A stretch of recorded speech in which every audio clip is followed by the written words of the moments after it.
Hey everyone, welcome to The Explainer. Today we're diving into something really special. We're looking at a deeply personal, incredibly moving tribute titled Forever in My Heart. It was written by Tetea Darngawn, and, well, it chronicles his beautiful but absolutely heartbreaking love story with his late partner, Ruth. And this isn't just a story about loss. It's a profound look at human connection, at sheer resilience, and what it truly means to love someone selflessly. It's basically a testament to the kind of bond that just transcends time and tragedy. Tetea, I want to fight this. I want to live. Just let those words sink in for a second. Those are the words of 19-year-old Ruth, spoken literally moments after she got a devastating medical diagnosis that would shatter anyone's world. And this single, incredibly powerful sentence, it really anchors the entire story we're about to unpack for you today. It sets the stage for a profound journey of love, of tragedy, and honestly, the unbelievable triumph of the human spirit when facing the unimaginable. Okay, let's dive into this. Section 1, Light in the Storm. So, the year 2020. Obviously, it was defined by isolation and anxiety for pretty much all of us, right? But for Tay and Ruth, it actually served as the backdrop for a totally life-changing connection. To really understand the weight of Ruth's words later on, we kind of have to go back to how it all started. Tay was a 22-year-old student just trying to navigate the super stressful final semester of his BA in Mizoram, and Ruth was only 19, anxiously waiting on her HSSLC exam results. The whole world had literally come to a standstill with the COVID-19 lockdowns. But then, a mutual friend introduces them through a virtual community event. It was just, a small attempt to stay sane while stuck at home. But the second Ruth joined that call with this radiant smile and gentle voice, it was like a bomb. It just cut right through all that heavy early pandemic anxiety. And that initial virtual spark, it grew into something much deeper, really quickly. They started texting late into the night, sharing their life stories, their hopes, their fears. Their whole bond was built on these beautiful, simple shared joys. Like, they both had this huge shared love for Mizo culture, and they'd spend time just singing Mizo folk songs together. Eventually, when the lockdown restrictions eased up a bit, they finally met in person at a park in Izawal.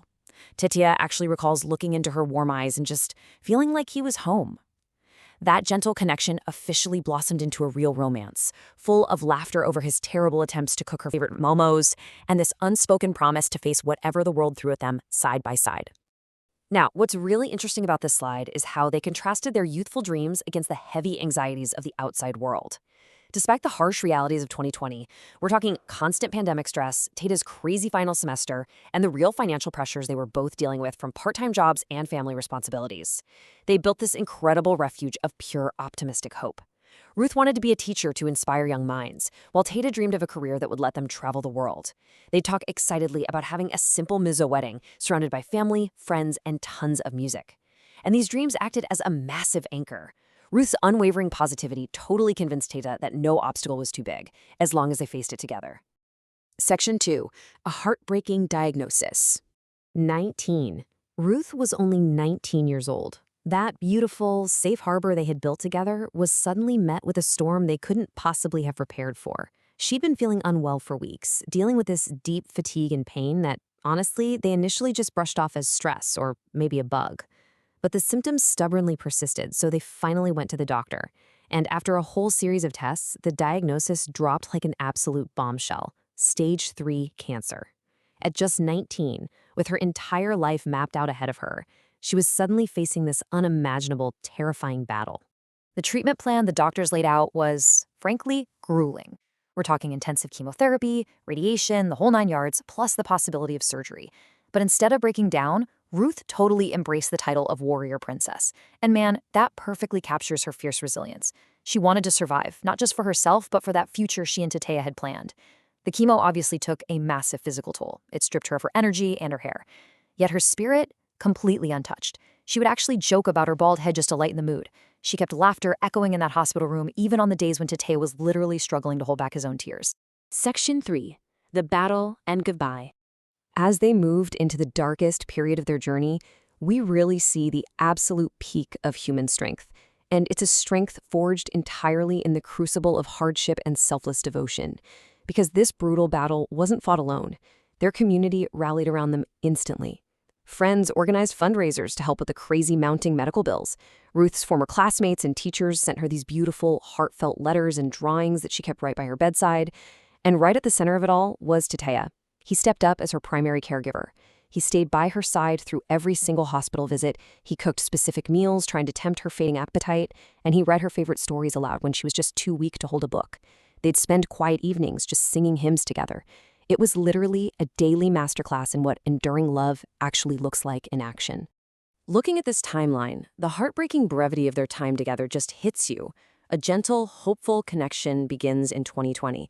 Barely a year later, in August 2021, that stage 3 cancer diagnosis changes absolutely everything.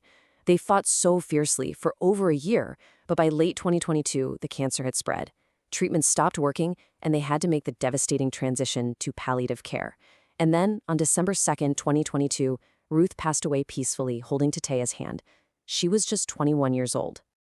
In her final days, they spent a lot of time talking about the life they had so desperately hoped to share. And Ruth made this completely selfless demand of him. She looked right at him and said, "Keep living, Tetea." Even as she was facing the end of her own life, her biggest concern was his future. She wanted him to chase his dreams, to find happiness again, and most importantly, not to let grief define the rest of his story. Those 3 words, "Keep living, Tetea," they became his absolute guiding light in those dark, heavy months following her passing. Section 4, Carrying the Light Forward. And this brilliantly illustrates how someone navigates the heavy fog of grief. It is incredibly difficult. Tetea would walk past the park where they met, literally feeling her absence like a physical ache. But he made the active choice to carry Ruth's light forward, slowly transforming his immense pain into a really beautiful legacy. Now, this didn't happen overnight. Step 1, he actively found solace in his faith. He leaned heavily on prayer and professional counseling to help process the grief and keep her memory alive in a healthy way. Step 2, he started journaling, writing letters directly to Ruth to pour out his love and keep that conversation going. For step 3, he took a small but super meaningful step. He picked up the guitar again, playing the very music she always loved to hear him play. And finally, step 4, he channeled his experience into real purpose. He started volunteering with a cancer support group, advocating for awareness and better healthcare. Every single one of these steps was a deliberate, beautiful tribute to her fight. If there's one overarching lesson to pull from this explainer, it's captured perfectly in this simple idea. Love is a promise to show up.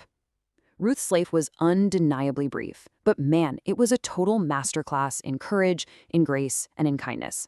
Her story teaches us that true compassion and unwavering hope can actually endure the deepest, darkest despair.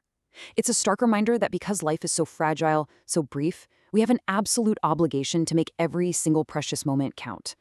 Love isn't just a feeling, It's the active choice to stand by the people we care about, no matter how impossibly difficult the road gets. Which brings us to a final thought for today. Take a real moment to reflect on your own life. How do you choose to honor the loved ones you have lost? And how are you going to show up for the people you love today? Ruth's legacy is just this beautiful, heart-wrenching testament to the enduring power of selfless love. Thank you so much for joining me to explore her remarkable story and for remembering the incredible lessons she left behind for all of us.